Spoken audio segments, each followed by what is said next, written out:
Hello बच्चों, let's read this question. इस question में हमें कुछ स्टेटमेंट्स गिवन है और वो क्या क्या है। The species present in the coordination sphere are ionizable. The species present in the ionization sphere are non ionisable.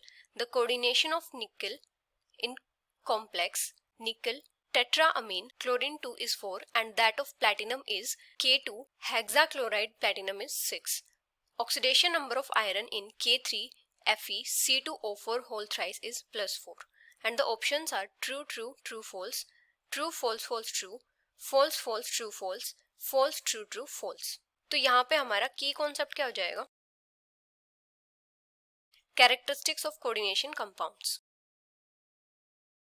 Characteristics of coordination compounds। तो कोऑर्डिनेशन कंपाउंड्स क्या होते हैं? ये न्यूट्रल कॉम्प्लेक्स या फिर आयनिक कंपाउंड होते हैं जिनमें एटलीस्ट एक जो आयन होता है वो कॉम्प्लेक्स फॉर्म करता है between a Lewis acid and Lewis base. और इनमें क्या होता है? एक तो कोऑर्डिनेशन स्फीयर होता है और एक होता है आयनाइजेशन स्फीयर। जैसे अगर हम एग्जांपल से देखते हैं, जैसे ये हमारे पास है K4 Fe CN6। तो यहाँ पे ये जो K4 है ये क्या है? आयनाइजेशन स्फीयर है। आयनाइजेशन स्फीयर, इसमें जो स्पेसेस प्रेजेंट होते हैं ये क्या होते हैं? आयनाइजेबल होते हैं। और ये जो ब्रैकेट्स में है ये क्या है? कोऑर्डिनेशन स्फीयर है।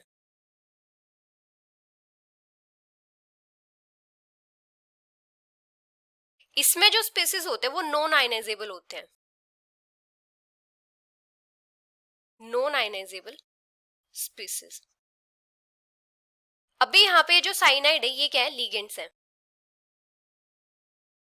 और आयरन यहाँ पे क्या है? Central metal atom.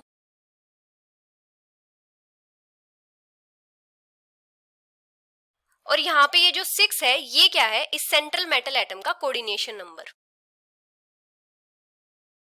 Coordination number. अभी अगर हम बात करें कोऑर्डिनेशन नंबर की, कोऑर्डिनेशन नंबर, तो कोऑर्डिनेशन नंबर क्या होता है? The number of donor atoms of ligands directly attached to the metal. The number of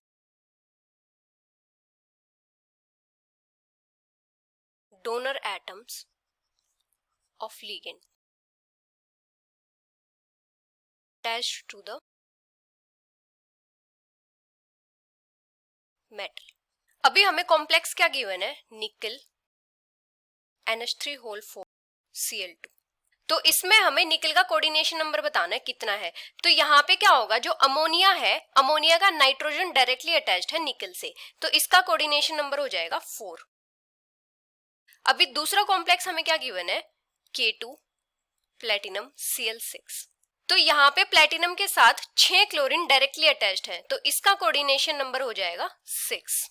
अभी हमें क्या करना है? हमें ऑक्सीडेशन स्टेट फाइंड आउट करनी है। हमें कॉम्प्लेक्स क्या गिवन है? K3 Fe C2O4 3। तो इसको हम कैसे लिख सकते हैं? यहाँ पे K3 क्या है? ये आयनाइजेबल है, तो 3K positive iron C2O4 whole thrice 3 negative. C2O4 यहाँ पे क्या है? ऑक्सलेट आयन है और इसके ऊपर चार्ज कितना होता है? -2। इसका स्ट्रक्चर किस टाइप से होता है? कुछ इस टाइप से। यहाँ पे कार्बन होगा, double bond O, oxygen minus, carbon double bond O, oxygen minus. तो यहाँ पे हम क्या करेंगे? आयरन की ऑक्सीडेशन स्टेट को कंसिडर करेंगे x +3 इंटू -2। इसके ऊपर चार्ज कितना है? -2 है और यहाँ पे कितने हैं? ये 3 है, इक्वल्स टू -3। टोटल चार्ज कितना है? -3 है, तो x -6 equals to -3, x equals to +3। तो यहाँ पे आयरन की ऑक्सीडेशन स्टेट कितनी है?